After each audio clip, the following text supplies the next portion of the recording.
basindiswa. Abantu abasindisiwe, let them spend time. Ake beze kuthina sibasize. Ileyanto iyihlazo. Angikusho lokho. Abantu abasindisiwe le yampilo abayiphilayo akuyona. And then bekukahle bese khona abazali sebehambile sekuvule kumoya. And you don't know ukuthi babeqale kanjani lento abayiqalayo. But now we notices ukuthi abantwana abazali abasindisiwe, they don't live life to the fullest. They're not happy about the current condition. Look at your bank account. Look at your rank at work, the car that you are driving.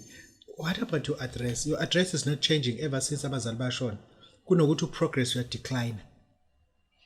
Ngisho ukuthi abasindiswa, we are not laughing at them, but we are insisting that akebeze sizokhuluma ukuthi baphethene esandleni singabasiza ngani. Asisho ukuthi ababuyele emadlozini. Asisho ukuthi abazogcatshwa, bazoqunywa, baphalaziswe, benziswe yonke into. No.